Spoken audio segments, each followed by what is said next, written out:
Welcome to another episode of Firm Foundations Podcast with your host, CJ Antoni. Last week we looked into Genesis chapter 39, where we saw what happened after Joseph was sold into slavery by his own brothers. And today we're going to pick up somewhere around 11 years after that fact.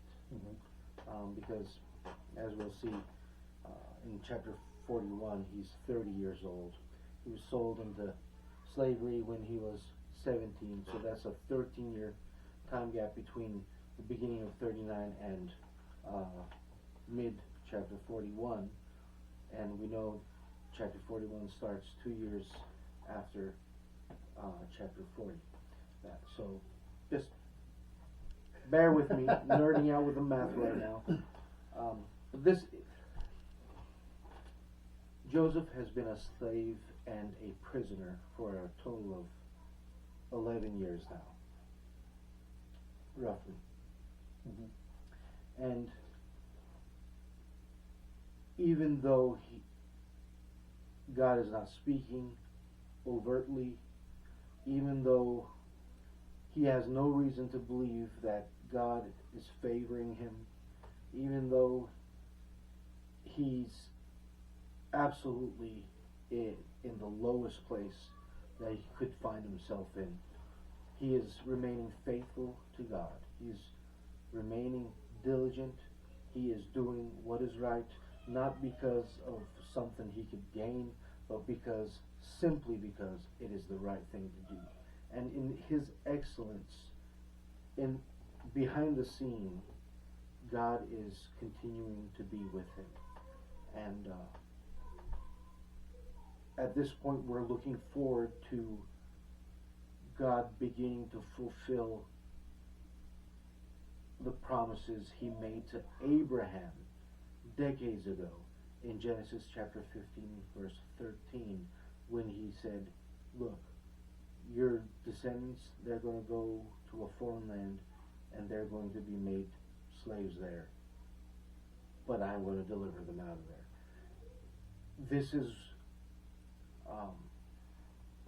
This is where God starts to let me put it like this. It truly is darkest right before dawn, right before the first rays of sunlight illuminate the sky from behind the horizon. And this is seen clearly in Joseph's life here. So if you're in that situation, if you feel like you're in a dark place today, take heart, because God only knows what the day may bring.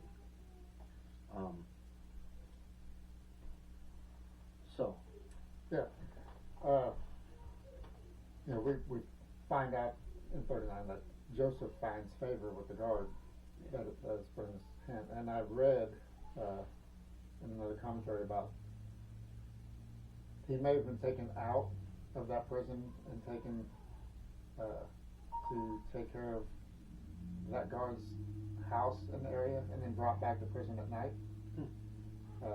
So that might have been the favor. And he's over these guys.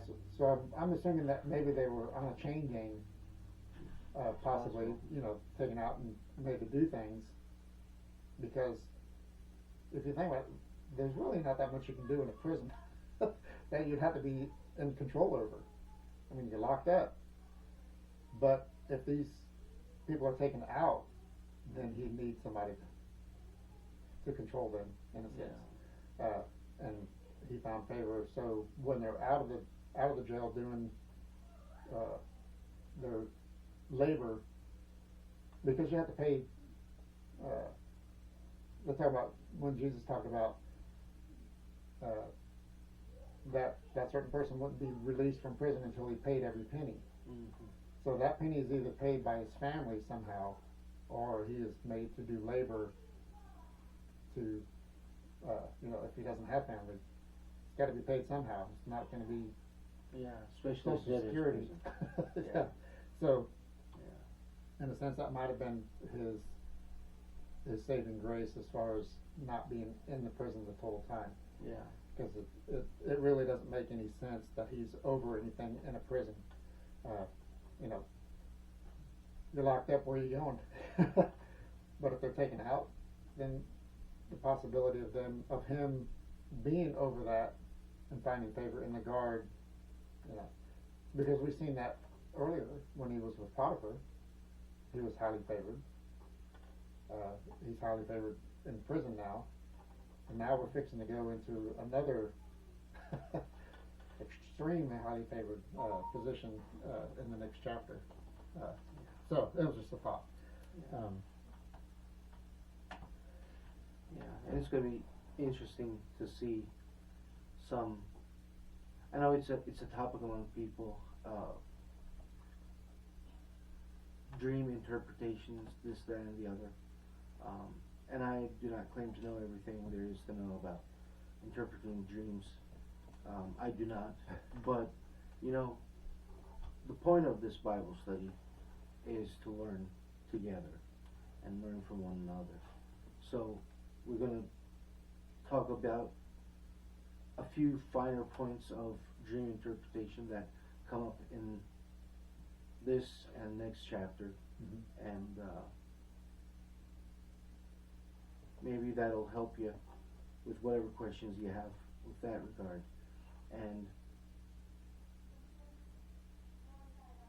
in the meanwhile, if you have any comments about anything we've said in the past or anything we're about to say today, please feel free to write in the comments, either asking questions or pointing out where we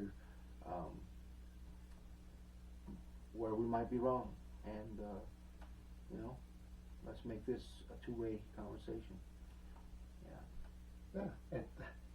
Sorry, I didn't bring that up while we were discussing beforehand. I just remembered about seeing that. So might bring some clarity on how he was treated in different ways. All right, well, chapter 40.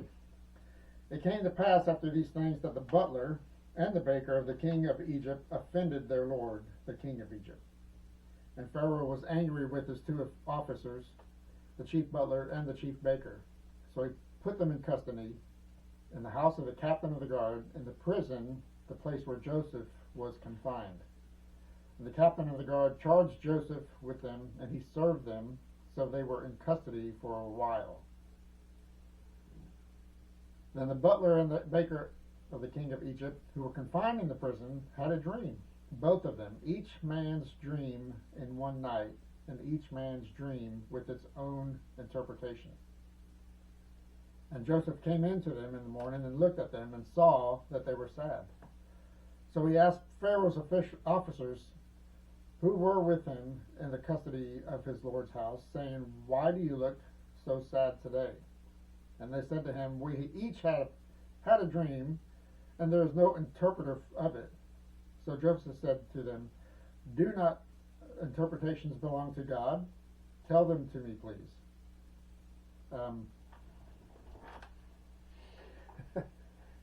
These two guys could think that Joseph is saying that he's a god, right?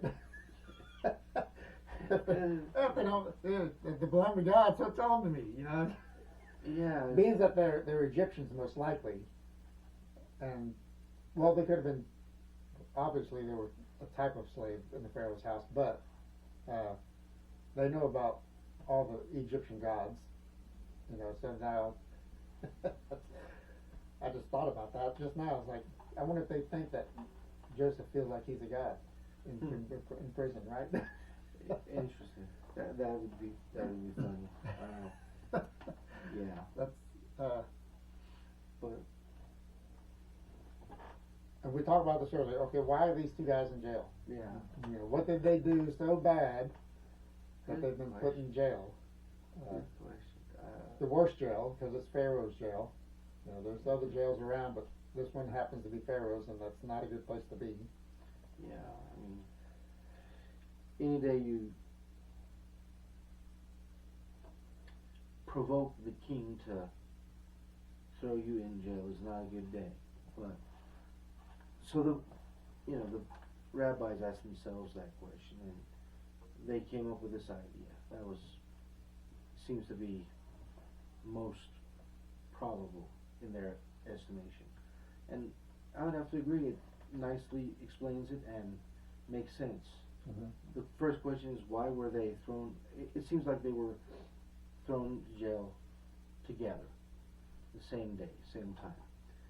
So why would two people from the king's kitchen be thrown in jail together? Was it, as you brought up earlier, maybe conspiracy? Did they slander the Pharaoh or whatever?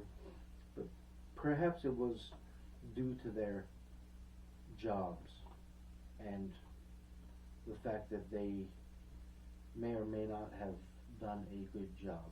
That's why it's important that we are frequently reminded, especially in the New Testament, that we are to do everything as if it was unto the Lord, with complete diligence. It's good to excel. It's good to be diligent because, it gives us pride, the good kind of pride, not the bad kind of pride. Not like, haha, I'm better than you, but yeah, I did good. And it also, helps you in life with other people, especially the ones that you work for, and with future customers or clients, whatever. But their client was not happy with the work that they did. Perhaps, and that's another thing. Why does the king Pharaoh forgive one of them and re-elevate him to his previous condition, as we're going to see, and, well, off with his head with the other one? Mm-hmm. So perhaps the cupbearer maybe drank from the cup as he's supposed to make sure that there's no poison in it, and then gave the king his drink. And as the king is talking with whoever he's talking with at his table around, and maybe lets this cup sit there for a while, and then looks in there, and there's a fly. Your job is to protect me from poison, and this, what is this? Off with you, go to jail. And the baker, perhaps, his whole job is to make him nice loaves of bread, maybe some cake, I don't know, whatever. But perhaps the Pharaoh took a bite of his nice lavash or the flat bread or whatever kind of bread he had, and chipped his tooth because of a small rock in there, and the baker didn't do his job properly sifting the flour, or maybe put it in there on purpose, who knows. But it was a bad day in the king's kitchen, off to prison with you. So apparently y'all can't do your jobs correctly. And that difference is also going to explain maybe why one of them is forgiven, one of them is not, as we're going to see. I'm jumping ahead now, but a rock in bread, it's not supposed to happen, because flour is sifted and sifted and sifted again, especially in a palace, so that kind of stuff doesn't happen. But when I was a kid, it happened a lot. We'd open a thing of flour and we'd sift it, and there would be rocks in it, because it was cheap. It was the cheap brand. They cut corners. They didn't sift it as well as And premium brands. I'm assuming that was actually stone ground. Yeah. So, it happens. It's conceivable, and the baker didn't do his job. Whereas the cupbearer, well, it could be his fault, or it could be that the king was just too engrossed in conversation that the fly, He should have had his hand over his cup yeah, before the fly decided to do a cannonball. I know, right? So it might not be his fault entirely. It could be the king's. Well, he may Right, have come to the intention. conclusion that, well, it had been sitting there, but that bread should have been perfect. Yeah, The fly could have come in any time. yeah, precise. But the rock does not come in any time. It's there, and it should have been sifted out. Yeah. Or he just was having a bad day. Or like you said earlier, he was just having a bad day. Maybe he was bad. He was mad at his Yep. wife, the queen, and took it out on them, like you said, off screen. But I like this explanation. It's nice, simple, and it kind of gives a good explanation or reason why things are going to happen. Right. Verse 9, then the chief butler told his dream to Joseph and said to him, behold, in my dream a vine was before me, and in the vine were 3 branches, and it was as though it budded, its blossoms shot forth, and its clusters brought forth ripe grapes.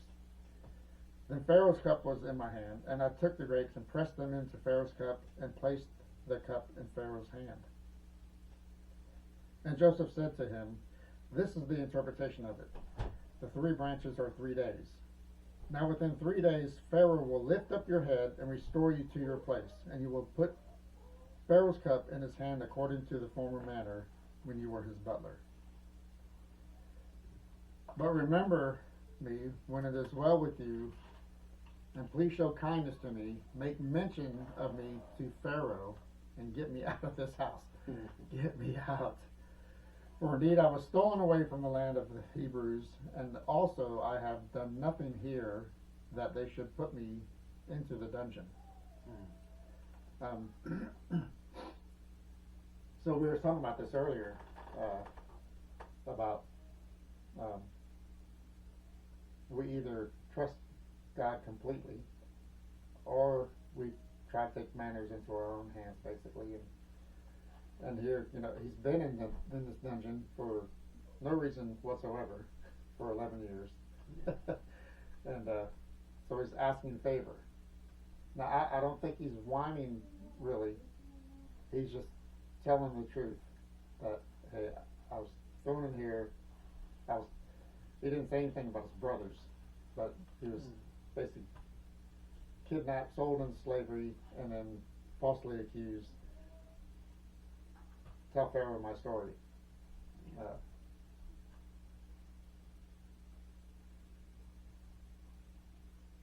And it wasn't, like I said, I don't think it was a selfish request.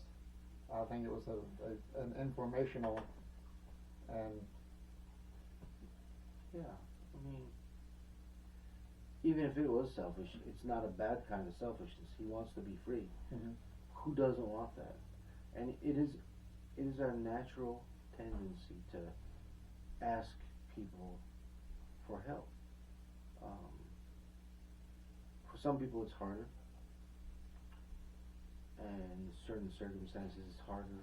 But in a case like this, who wouldn't ask for help? It's a natural thing, but the rabbis see it a little differently. They're like, Joseph completely trusts in God, even when it's not apparent that God is with him, even when it looks like he's in the darkest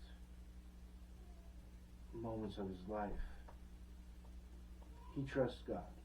He does what's right because it's right, and he's willing to bear the cost of that. So why is he asking for help now? Instead of just trusting that God is going to do right by him, God is going to help him, that God has a plan for this circumstance. And they see a problem with that. And it's hard for us to, in the moment, to accept that, to see God's plan. Sometimes I find myself arguing with God and getting mad at God for this, that, and the other, and then I realize I better shush and know my place and realize that, hey, I don't have all the information. There might be something going on behind the scenes that I don't know, that I can't see. And let's look at it from the point of reference of someone in pain. If you broke your arm, or you're having really bad acid reflux or whatever, you're in so much pain, you can't always see past that pain. Mm-hmm. If you've lost someone you love, that grief, that pain there, and losing your freedom for no reason whatsoever that you can tell, because you can't see it through that pain, or because it's hidden from you, and that pain is just making that point lost on you. We might make mistakes. We might try to intervene and get ourselves out of God's will. Well, I think the big difference here in what Joseph was saying is he asked him to mention. He didn't demand it. He's like, hey, if you think about it, it'd be nice if you'd say, hey, just. And that might have been part of God's plan, but there's still a period of, there's time. If the king's letting this guy go, putting him back in his place, of course we know what's going to happen to the next guy. God knows that the king's not in the right frame of mind at this moment in time. Everything has a timing for it, and God knows that timing. And of course, God knows that the king's going to be having some dreams come up. There's the perfect timing that God always goes, and we see this perfect time. It's not, if you're reading this from the start and not knowing anything that's going to go on, and most people would be like, well, why didn't he say anything? Why didn't he get him out at that point in time? It's because if he'd have let him out, then most likely, in my opinion, Joseph would have left. Yeah. And he wouldn't have been there for the king's dreams. And there's always a timing in God's purpose of what goes on at certain times. Sometimes injustice serves salvation, if that makes sense. And I'm not trying to make any excuses or justify certain injustices by any means. I think there's some people, when they hear us talk about this, they might be thinking about current discussions in the zeitgeist, in the popular discourse today, and that's not what we're talking about. We're always supposed to argue and fight for justice for others. But somehow, for some reason, when it comes to ourself, in many circumstances, we're supposed to walk through it without causing a stink, I guess is the best way to say it.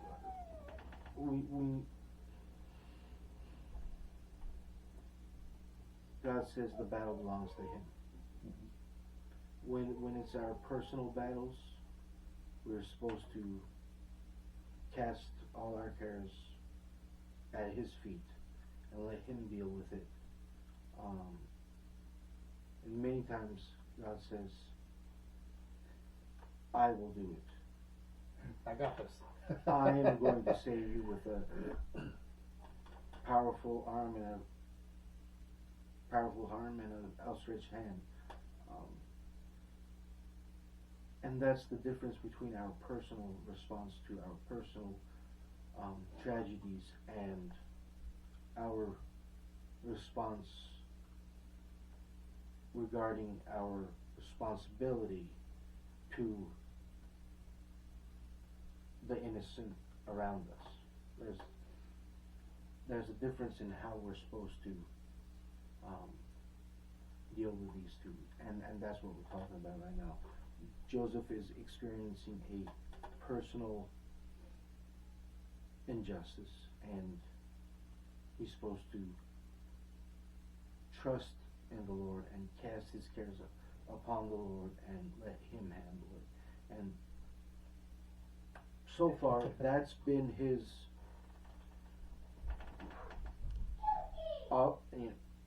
way of operating. Mm-hmm. It's just weird that he comes out and asks for a favor now from a human. Well, God's not going to do everything for us. If we did, we'd be living in luxury. Sometimes we have to intervene because he's waiting for us. Yeah. Sure. And as I said, this is just a mention of what's going on. He wasn't demanding it. He wasn't crying out about it. It's like, hey, if you don't mind. Yeah. and like I said, that is the normal. There's not a single one of us that wouldn't do that. Oh yeah. I probably would have said, hey! Not just a mention, but a plea of a man, a cry out. And it doesn't say anything about him saying it to the guard. Yeah. Who is in more control than this guy here at the moment. Yeah. Because it hasn't happened yet. He hasn't been freed yet. Yeah. So. It's a hindsight 2020, sure, right? Sure because is. In light of verse 23, we go back and say, oh. And in light of previous verses where it says that God was with him, mm-hmm.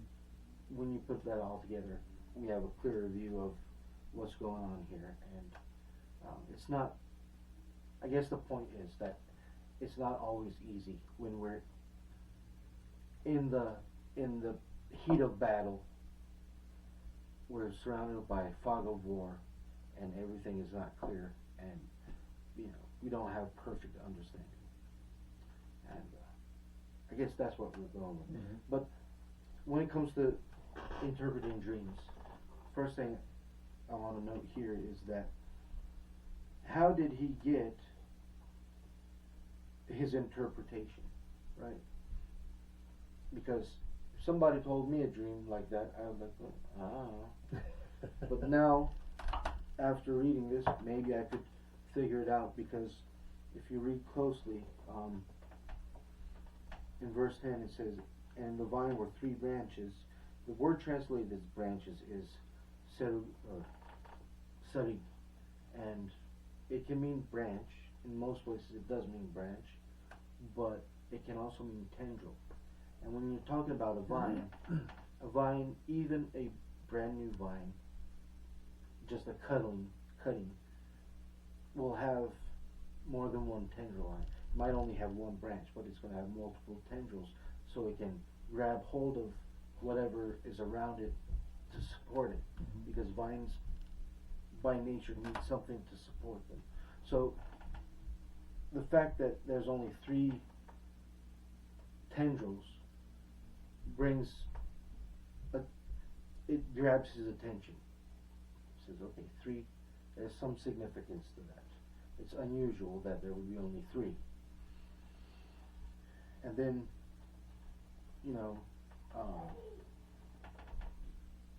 and then it was as though it budded, its blossoms shot forth, and its clusters brought forth ripe grapes. So it happens almost immediately. Mm-hmm. No, it takes time in nature.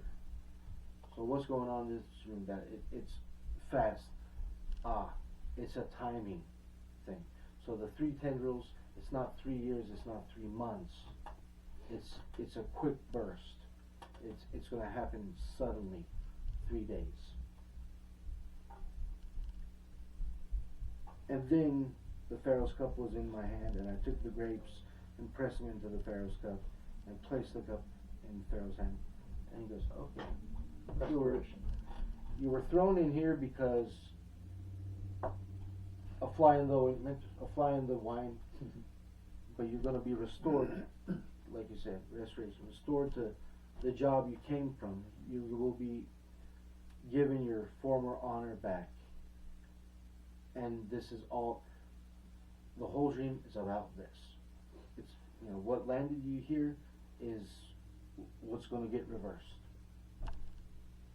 So, if in our dreams we see something that's out of place, we should pay attention to that and see what that might mean. That's going to give us the first clue.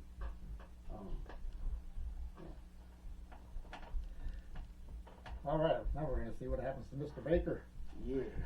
When the chief baker saw that the interpretation was good, he said to Joseph, I also was in my dream, and there were 3 white baskets on my head. In the uppermost basket were all kinds of baked goods for Pharaoh, and the birds ate them out of the basket on my head. Goodness. So Joseph answered and said, this is the interpretation of it. 3 baskets are 3 days. Within 3 days, Pharaoh will lift off your head from you and hang you on a tree, and the birds will eat your flesh from you. Ooh. Now it came to pass on the 3rd day, which was Pharaoh's birthday, that he made a feast for all of his servants, and he lifted up the head of the chief butler and of the chief baker among his servants. Then he restored the chief butler to his butlership again, and he placed the cup in Pharaoh's hand. But he hanged the chief baker as Joseph had interpreted to them. Let me stop right there because there's a significance we talked about on 23. So this guy is thinking, hey, good news for him. I've got the same type of dream. What do you think, Joe? Yeah. And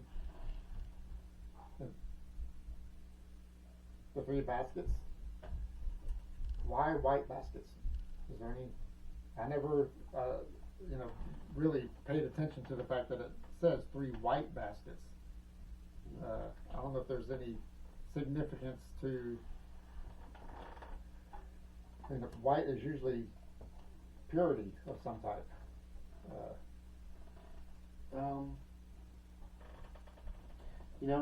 I couldn't find anything really concrete about that, but in the notes it says, or baskets of white bread. So the Hebrew appears to be a little ambiguous. If it's white bread, that makes sense because white bread is better quality, it's not the regular. The grain you use and how you process it gives bread different flavors. And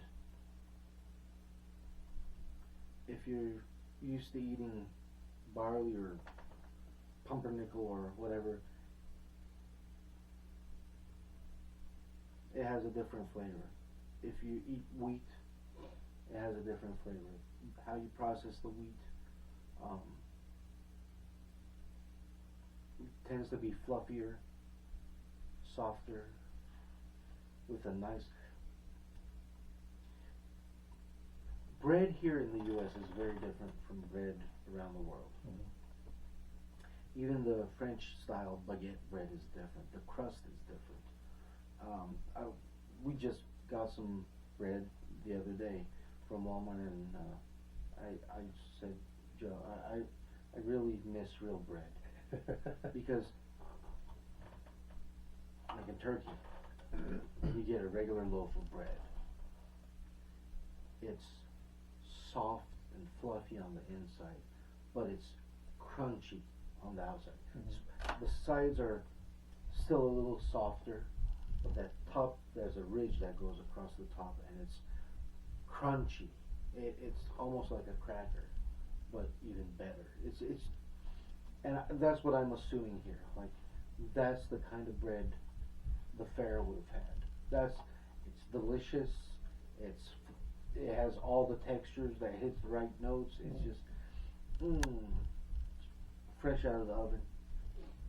Slather on a little bit of butter, a little bit of cream, if you got it, some honey. Ooh, baby. And I think that's what he's talking about. He's talking about, high quality bread basket. But here's the problem. It's for the birds. And, that's a common saying even, well, it's not really used that much today, but even in English, it's for the birds. It means it's all for nothing. It's not going to benefit. Low quality? Well,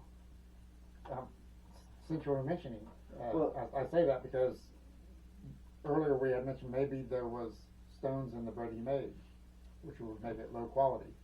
yeah. So these baked goods that he supposedly made and put in the basket for the Pharaoh were low quality, and it's just give it to the animals. Maybe it looks good, but it was not good. That could be it. That could be another interpretation of it. But the key is that I don't know. Like I said, the interpretation doesn't seem to depend on the bread itself, but on the birds. It's for the birds. It's for nothing. It's not going to feed the king. It's not going to help me. It's for nothing. It's useless. It's all for nothing. And so why 3 baskets? That draws attention, because it's normal for people to carry, especially if it's a bread basket. You can carry one on your head. They do that in Turkey a lot too. Well, used to. There's a thing called simit. It's sesame crusted, kind of like a bagel, but instead of thick, puffy, it's round. The middle is hollow. The middle of the round is hollow, and whatever, you break it off and put some cheese in it and eat it like that. And what they'll do is, like, vendors will get them from the bakery, and they'll put it on a basket, carry it on their head, and hawk their wares out there. Try to sell them in the street. Simit, fresh simit. So it's normal to have one on your head, right? Yeah, because if you had another one on top of that, it would crush the bread. Exactly. So that draws his attention. Okay, so 3, and whatever it is, it's for nothing. So that right away says it's not a good situation. It's all for nothing. It's fruitless. And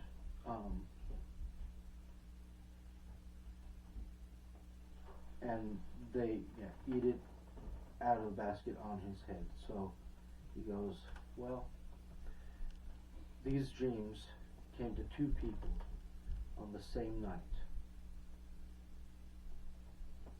and one is good, one is bad. They have another thing in common, that they both serve the same person. They both serve the king.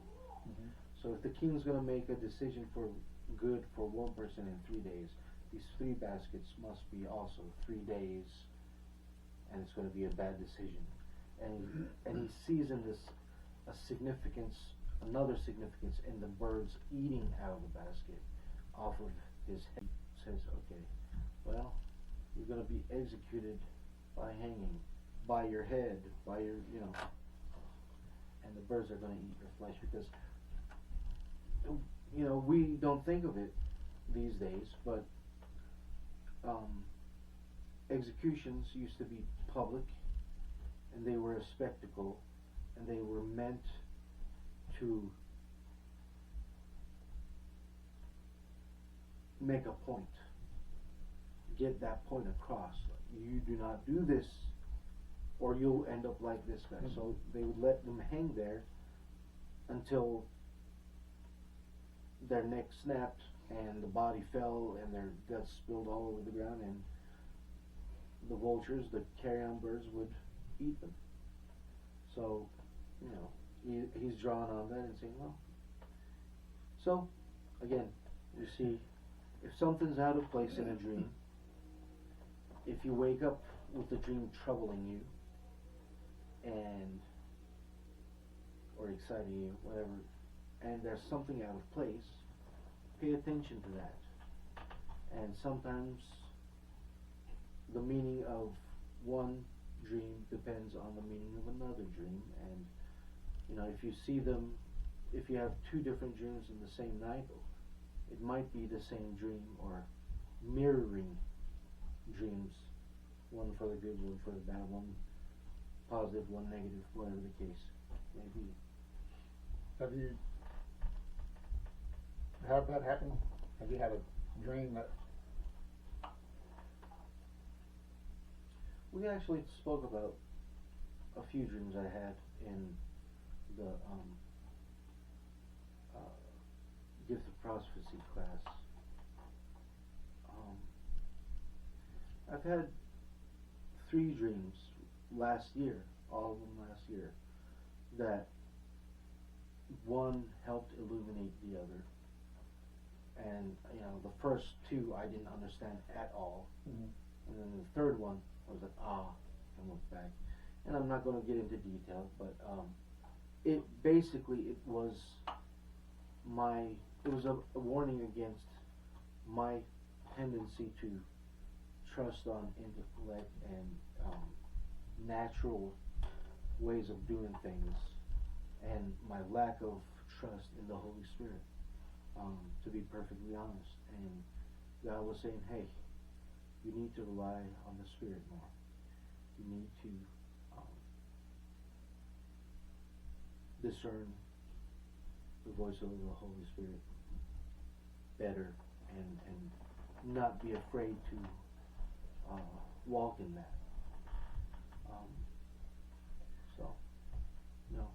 That's a positive.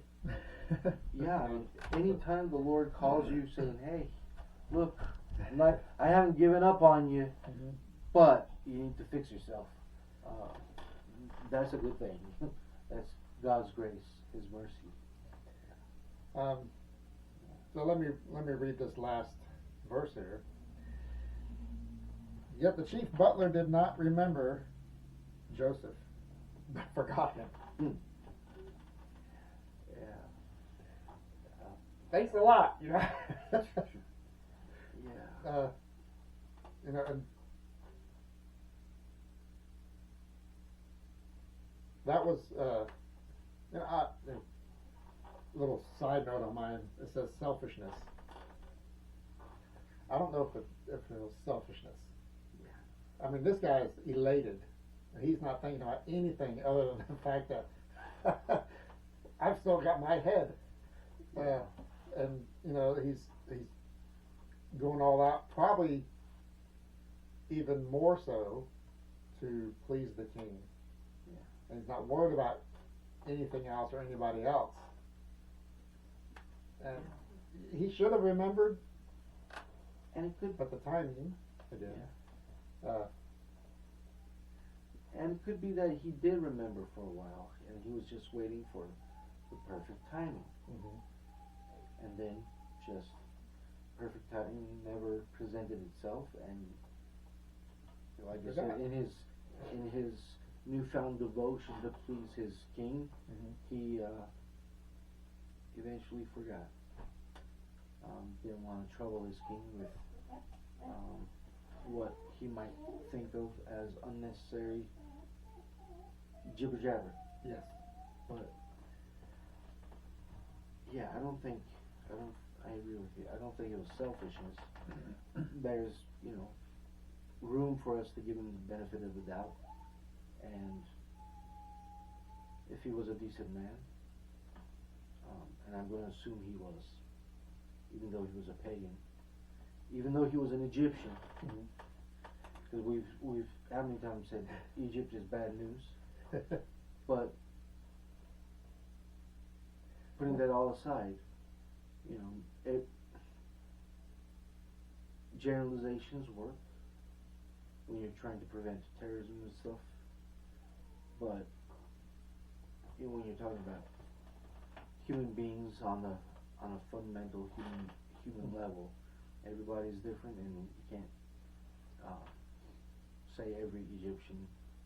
You can't put them all in one basket. Yeah. We was talking about this yesterday in class, actually, but about Muslims, and all Muslims are given a bad rap when there's actually really good Muslims out there that are true to the word of respecting who everybody else is. They're not interested in jihad, and probably the majority of them don't really know what the Quran says. Yeah. You know, they don't read through the whole thing because they're either told not to worry about it, or they just don't. You know, so when you mix in the bad guys with the good guys, you're adding the rotten apples into the good apples. Yeah. And you know, you've got to make sure that before you judge somebody, and this is anybody, not Muslims, but this is everybody. You know, you need to test the spirit. You know, to see who the person really is. Yeah. And so, in that vein, I think it's just like you said. It's placed there, like in contrast to God being not visible, not audible, but present. In everything that Joseph does and everything that is going on in Joseph's life, God is present. God was with him. It tells us repeatedly in chapter 39. But the man who he could see, the man who he could hear, was not with him. He forgot it. So who are we going to trust when things get hairy? Are we going to place our trust in man? Or are we going to place our trust in God? And that's the hindsight 2020 we get when we reach the end of the chapter and we go, oh, that's why the rabbis thought the way they did. And that's why we understand what's really going on here. Like, God is in control. God is orchestrating something. God brought two men in and took two men out of this prison already. One to a good end, one to a bad end. And the same thing. The God that did this for them can do it for Joseph also.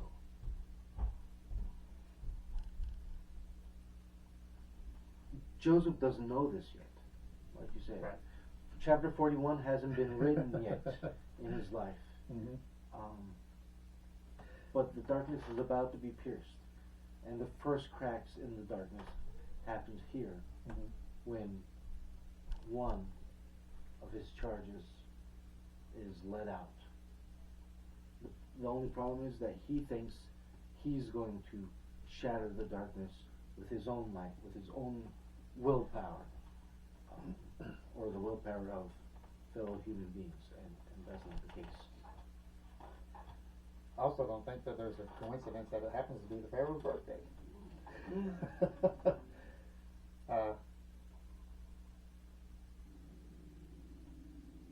Seems to me that everybody would know the Pharaoh's birthday's coming up because they want to please him and they're looking for the best way. And Pharaoh has given himself a gift by taking these two out, and he's going to please his both ways. I'm going to take one out and I'm going to keep one here. Yeah. And that's how I want. That's what I want for my birthday. Yeah, and it's interesting when you frame it in that light, it becomes interesting how the next chapter opens when it says, "Then it came to pass at the end of 2 full years that the Pharaoh had a dream On his birthday. on his birthday." And we know that the English doesn't make it that clear, but the Hebrew is a little bit clearer. It says 2 years to the day. So, on his birthday, he's gonna give himself another birthday present. He doesn't know it yet, Right. but his life, the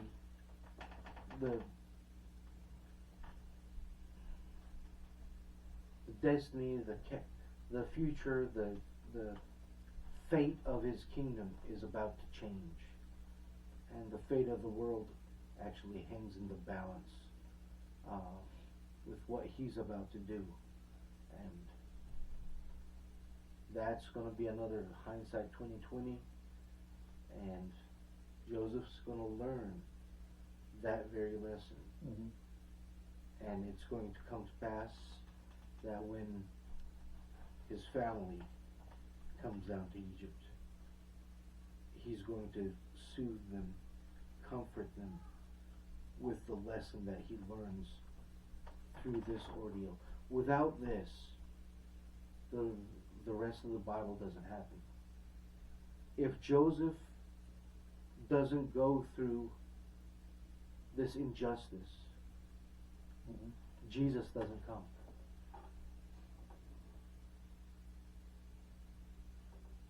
Let that sink in.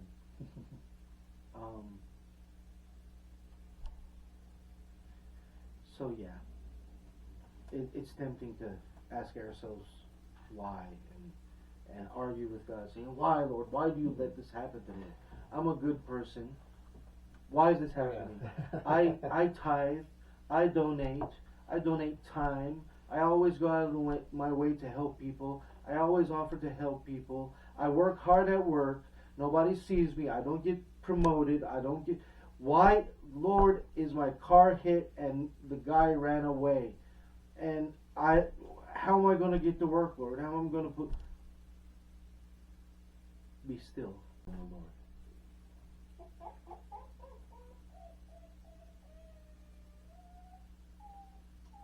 Yeah. So, God bless y'all. If you benefit from our banter at all, please like, subscribe, share.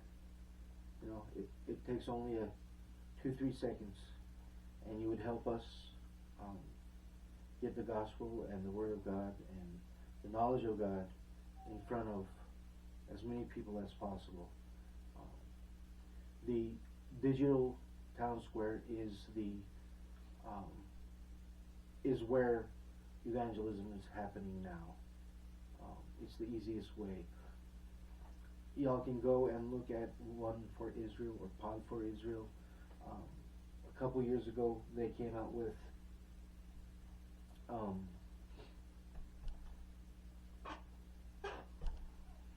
statistics about how their ministry was flourishing online.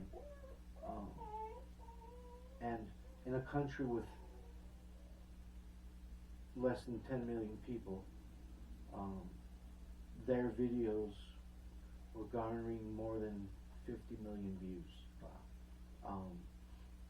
And they were reaching Jews and Arabs alike with the gospel. And that's just their Hebrew videos. Their English videos go out to the world, and I don't know how many views that got. So while we're still small and a young channel, we hope and pray that we can make a similar impact, that we can glorify our God and help bring in the harvest and we'd really appreciate it if you joined in. So we could call you fellow laborers in Christ. Even if you don't, we are still fellow laborers in Christ. Whatever you're doing, whatever we're doing,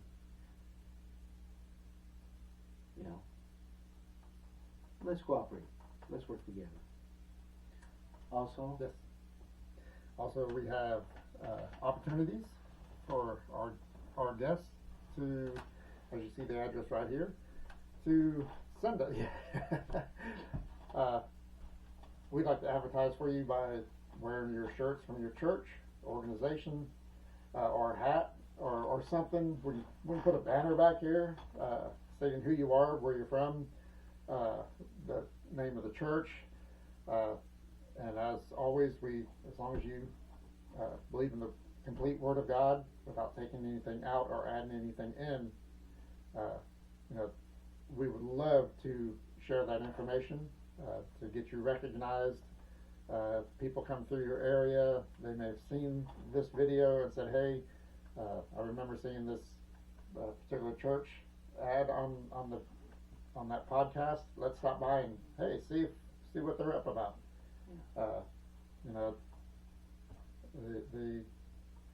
The key thing is must be Bible believing, complete. And we would like to bless you in that way, and at the same time you'd be blessing us because we'd have a new hat to wear, a new shirt to wear. Double X, I'm a large, and you can't beat free. Both ways, free advertising for you, free shirt for us. Yeah. But yeah, just let us know. We'd love to help you all out. So, till next time, God bless you and keep you. May He make His face shine upon you and give you peace.